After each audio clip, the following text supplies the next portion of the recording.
Hakim-Hakim 16. Simson di Gaza.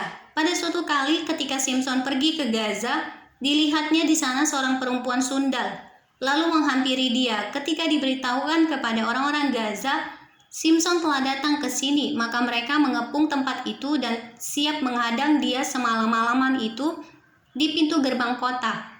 Tetapi semalam-malaman itu mereka tidak berbuat apa-apa karena pikirnya, nanti pada waktu fajar kita akan membunuh dia. Tetapi Simson tidur di situ sampai tengah malam. Pada waktu tengah malam, bangunlah ia, dipegangnya kedua daun pintu gerbang kota itu dan kedua tiang pintu, dicabutnyalah semuanya beserta palangnya, diletakkannya di atas kedua bahunya, lalu semuanya itu diangkatnya ke puncak gunung yang berhadapan dengan Hebron. Simson dan Delila. Sesudah itu Simson jatuh cinta kepada seorang perempuan dari lembah Sorek yang namanya Delila. Lalu datanglah raja-raja kota orang Filistin kepada perempuan itu sambil berkata, "Cobalah bujuk dia untuk mengetahui karena apakah kekuatannya demikian besar dan dengan apakah kami dapat mengalahkan dia dan mengikat dia untuk menundukkannya. Maka kami masing-masing akan memberikan 1.100 uang perak kepadamu." Lalu berkatalah Delila kepada Simson, "Ceritakanlah kiranya kepadaku, karena apakah kekuatanmu demikian besar? Dan dengan apakah engkau harus diikat untuk ditundukkan?" Jawab Simson kepadanya, "Jika aku diikat dengan 7 tali busur yang baru, yang belum kering, maka kamu akan menjadi lemah dan menjadi seperti orang lain manapun." Lalu raja-raja kota orang Filistin membawa 7 tali busur yang baru yang belum kering kepada perempuan itu, dan ia mengikat Simson dengan tali-tali itu. Sedang di kamarnya ada orang bersiap-siap, kemudian berserulah perempuan itu kepadanya, "Orang-orang Filistin menyergap engkau, Simson."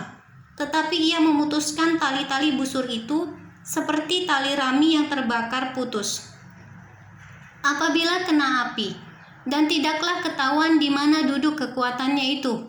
Kemudian berkatalah Delila kepada Simson, "Sesungguhnya engkau telah mempermain-mainkan dan membohongi aku. Sekarang ceritakanlah kiranya kepadaku dengan apa engkau dapat diikat." Jawabnya kepadanya, "Jika aku diikat erat-erat dengan tali baru yang belum terpakai untuk pekerjaan apapun, maka aku akan menjadi lemah dan menjadi seperti orang lain manapun juga." Kemudian Delila mengambil tali baru, diikatnyalah dia dengan tali-tali itu dan berseru kepadanya, "Orang-orang Filistin menyergap engkau, Simson. Di kamar ada orang bersiap-siap." Tetapi tali-tali itu diputuskannya, tanggal dari tangannya seperti benang saja. Berkatalah Delila kepada Simson, "Sampai sekarang engkau telah mempermain-mainkan dan membohongi aku. Ceritakanlah kepadaku dengan apakah engkau dapat diikat." Jawabnya kepadanya, "Kalau engkau menenun ke7 rambut jalinku bersama-sama dengan lungsin lalu mengokohkannya dengan patok, maka aku akan menjadi lemah dan menjadi seperti orang lain manapun juga." Kemudian perempuan itu mengokohkan lagi tenunan itu dengan patok, lalu berserulah ia kepadanya, "Orang-orang Filistin menyergap engkau, Simson." Tetapi ketika ia terjaga dari tidurnya, disentaknya lepas patok tenunan dan lungsin itu. Berkatalah perempuan itu kepadanya, "Bagaimana mungkin engkau berkata aku cinta kepadamu, padahal hatimu tidak tertuju kepadaku?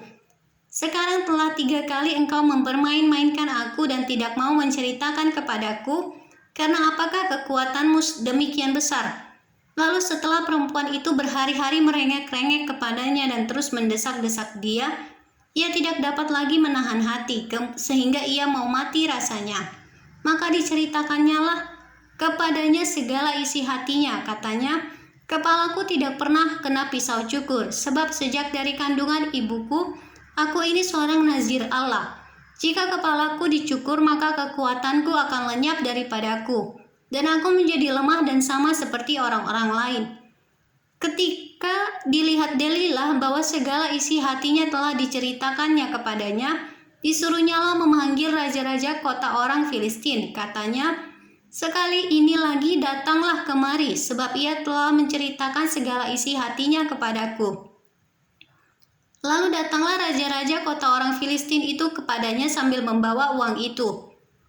Sesudah itu dibujuknya Simson tidur di pangkuannya, lalu dipanggilnya seorang dan disuruhnya mencukur ketujuh rambut jalinnya. Sehingga mulailah Simson ditundukkan oleh perempuan itu, sebab kekuatannya telah lenyap daripadanya. Lalu berserulah perempuan itu, "Orang Filistin menyergap engkau, Simson." Maka terjagalah ia dari tidurnya, serta katanya, "Seperti yang sudah-sudah, aku akan bebas dan akan meronta lepas." Tetapi tidaklah diketahuinya bahwa Tuhan telah meninggalkan dia.